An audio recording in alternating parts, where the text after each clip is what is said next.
O que você faz quando você vai na entrevista de emprego, tudo corre tão bem que você já cria esperanças, mas aí depois você recebe um feedback negativo falando que você não passou e você fica puto da vida? Como ter um currículo de sucesso se você ainda não tem experiência? E o que é que eu faço quando eu sou contratada para um cargo, mas depois me pedem para fazer outras coisas que não foram combinadas? Você já teve alguma dessas dúvidas aí também? Pois essas foram algumas das sofrências relatadas em perguntas, tanto aqui no canal quanto lá no Instagram. Então fica comigo até o final desse vídeo, porque hoje eu vou falar sobre todas elas e esclarecer umas cositas más. Olá pra você, eu sou a Adeline Daniele, ex-repórter de carreira e, assim como você, eu já sofri, eu sofro e ainda vou sofrer bastante nessa selva que é o mercado de trabalho. E é justamente por isso que eu criei esse canal e esse espaço para compartilhar e repassar os aprendizados que eu já tive ao longo de anos para que você tenha mais chances de ter sucesso na sua vida profissional. E só para esclarecer, né, caso você não tenha assistido ao vídeo anterior, eu cheguei a criar um endereço de e-mail específico para você me enviar suas perguntas para eu poder responder todas elas em vídeo, que é o meajuda@hackeandoacarreira.com. Afinal, a dúvida que você tem pode ser a de muita gente também, então pode mandar o seu e-mail lá que eu vou separando tudo para os próximos episódios. E assim a gente ajuda o máximo de pessoas possível a alcançar o tipo de trabalho que elas querem, a se dar bem no emprego atual ou até mesmo a não se sentirem tão frustradas com a carreira. Sem mais delongas, vamos começar respondendo a primeira pergunta que eu separei aqui, e essa pergunta ela tem várias camadas porque ela vai da tristeza à treta em poucas linhas. O Fagner me perguntou aqui no YouTube: e quando acontece de um candidato não gostar da resposta negativa? Vamos supor que ele acha que ele tem experiência para a vaga, vá na entrevista, tudo corra bem, e aí ele coloque na mente que ele está aprovado e que a vaga já é dele, e inclusive começa a fazer planos, e aí vem a ducha de água fria, e a resposta que vem é que ele não foi aprovado. E aí, nesse momento de nervosismo, ele resolve entrar em contato com a RH para dizer que ele não tá feliz e que ele não aceita o não. Isso pode trazer consequências? Tem tanta coisa para ser tratada aqui sobre toda essa história, mas a primeira coisa que eu preciso deixar aqui é: nunca, em circunstância alguma, faça planos ou pense que você foi aprovado ou aprovada antes de receber a resposta final do RH. Inclusive, essa coisa de já querer fazer planos, de idealizar como vai ser, é muito problemática. Eu acredito que muita gente já tenha passado por isso, eu também já passei, então o que eu posso te falar é: não crie nenhum plano, não alugue apartamento, não conte com o salário que você ainda nem recebeu, não idealize nada antes de você ter a sua carteira de trabalho assinada ou um contrato assinado pela empresa.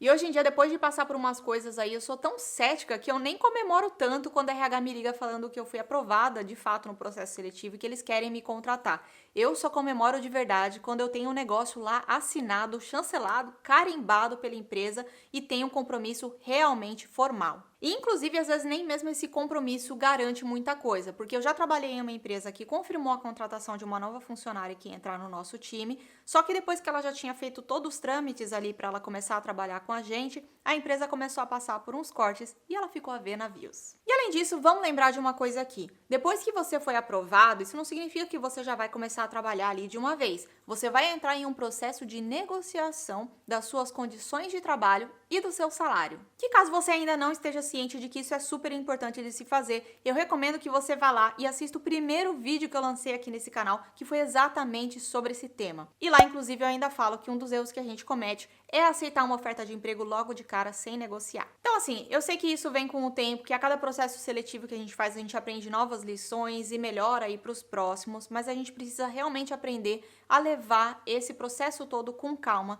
e a não criar muitas esperanças, justamente para a gente se proteger e para a gente não ficar tão frustrado no final. Então, Fagner, sobre essa discussão que você teve aí sobre não ter aceitado muito bem a resposta, né, o feedback da RH falando que você não passou, e se isso vai trazer consequências ruins ou não, eu acho que não é o momento de você focar nisso agora. O que você pode fazer é, caso no futuro você receba de novo uma negativa, em vez de você ir discutir com o RH, você manda um e-mail para eles bem amigável, pedindo feedback, perguntando o que ficou faltando, e aí sim, a única coisa que você pode fazer é usar esse conhecimento aí, esse feedback, para melhorar e aplicar isso nos próximos processos seletivos que você for ter.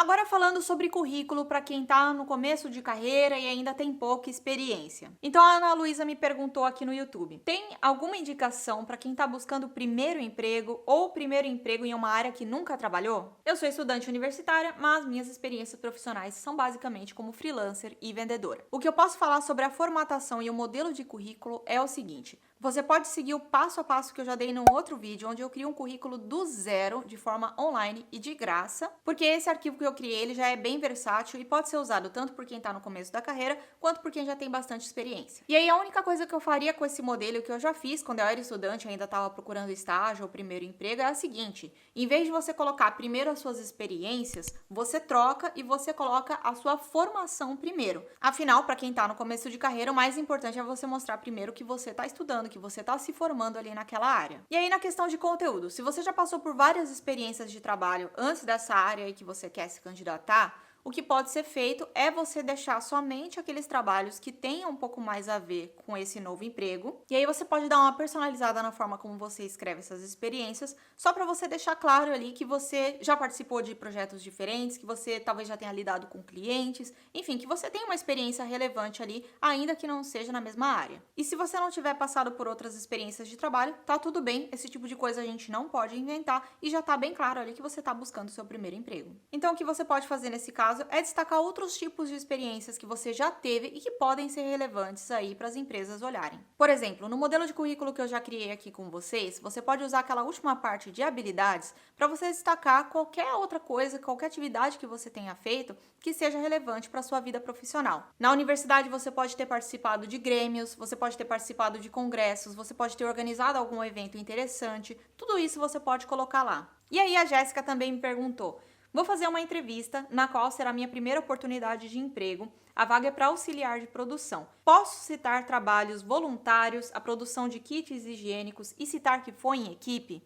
Deve. Principalmente porque vai ser uma parte da entrevista interessante de você contar como que foi o desenvolvimento desse projeto. Trabalho voluntário é algo super importante, inclusive aqui no exterior muitas empresas dão valor para isso. Então você pode contar quais foram as suas responsabilidades, como que você lidou com as outras pessoas da equipe. E aí, enfim, você pode tirar o máximo dessa experiência para explicar que você pode ajudar aquela companhia para qual você está se candidatando no que ela precisa naquele momento. E aí, para quem já trabalha há algum tempo, o Felipe me fez uma pergunta interessante. Qual a sua opinião sobre quem tem muitas experiências de trabalho com pouco tempo em cada empresa? Isso pega mal? A gente está falando aqui daquele velho problema de ficar pulando de galho em galho. E, em geral, ficar pingando de trabalho em trabalho pode pegar mal sim, caso isso não seja normal para sua profissão ou caso você não seja uma pessoa que presta serviço para outras empresas como freelancer. E também pode pegar mal caso você não tenha bons motivos, boas explicações aí para você ter tido passagens tão curtas nesses outros lugares. Então você precisa se preparar para o que pode acontecer caso o recrutador ou a recrutadora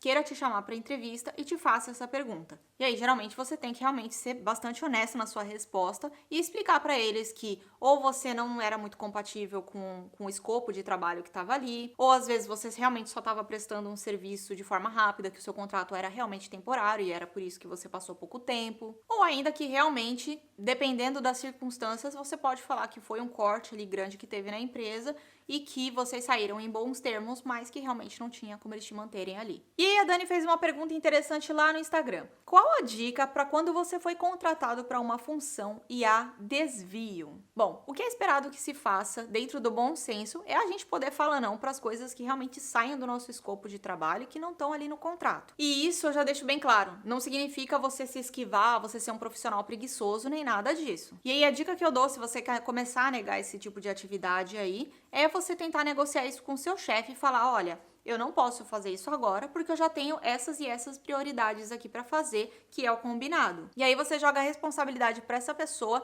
e ela vai ter que priorizar e decidir se ela quer que você faça o que você foi contratada para fazer ou se você vai fazer coisas que estão fora do seu escopo. E isso só se você realmente se sente confortável de fazer essas coisas aí que são fora do combinado. Porque se você estiver sentindo que isso não vai dar certo, que essas atividades não acrescentam em nada aí para sua carreira, que elas não vão te ajudar a crescer na empresa, muito menos estão te ensinando alguma coisa interessante, aí você vai ter que chamar o seu chefe pra chincha, ter uma conversa com ele e dizer que você não se sente à vontade fazendo essas coisas que estão fora aí do seu cargo. E aí isso pode chegar numa situação meio cabeluda, porque eu já tive uma uma experiência parecida, de entrar numa empresa e depois o meu chefe querer que eu faça outras coisas, porque eu gostava dessas outras coisas também, só que eu não tinha tempo suficiente, muito menos mentoria o suficiente para fazer tudo isso. Então, depois de eu ter tentado negociar, depois de eu ter tentado deixar bem claro que eu não estava confortável com aquilo, quando eu vi que a empresa não estava mudando a abordagem dela comigo, eu fui lá e procurei outra coisa para eu fazer, procurei novas oportunidades no mercado. E aí vamos para a última pergunta que o Wesley me mandou lá no Instagram. Gostaria de saber se você me ajuda a me recolocar no mercado. Quanto custa a sua assessoria? Primeiramente, quem me dera, né? Poder cobrar aí para dar consultoria para as pessoas. Mas é bom você ter me perguntado isso, Wesley, porque aí eu já posso esclarecer umas coisas aqui no canal. Eu não ofereço consultoria ou mentoria individual por vários motivos. E o primeiro deles é que eu não sou especialista, eu não sou coach certificada,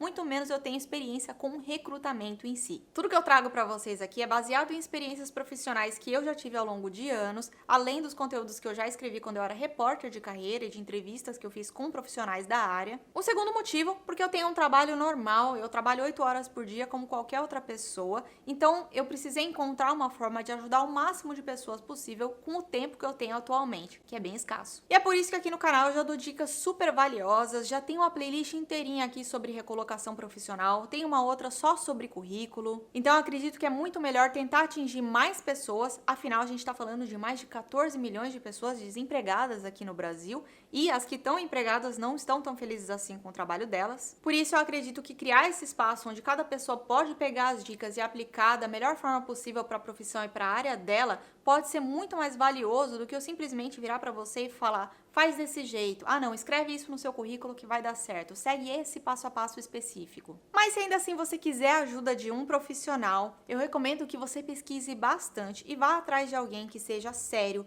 confiável, que tem experiência comprovada nessa área e toma cuidado para não cair em papo de coach que não tem autoridade para estar te ajudando nesse assunto, tá? E é assim que eu finalizo esse quadro de hoje. Aliás, comenta aqui embaixo se você passou por algum desses dramas parecidos com essas pessoas que já enviaram perguntas. De novo, se você tem uma pergunta e gostaria que eu respondesse ela aqui em vídeo, não esquece de enviar lá no meajuda@hackeandoacarreira.com. Me segue no Instagram também, às vezes eu abro a caixinha de perguntas por lá, além de uns conteúdos extras. Só não esquece de dar uma maratonada nos vídeos que já tem aqui no canal, porque pode ser que as respostas para suas perguntas já estejam aqui prontinhas. E se esse vídeo te ajudou de alguma forma, não esquece de deixar o seu like clicando no joinha aqui embaixo, se inscreve aqui no canal, ativa a sineta da felicidade aí pro YouTube sempre te avisar quando surgir conteúdo novo por aqui e assim você nunca mais vai perder uma dica valiosa para sua carreira. Eu te vejo de volta aqui em breve e até a próxima!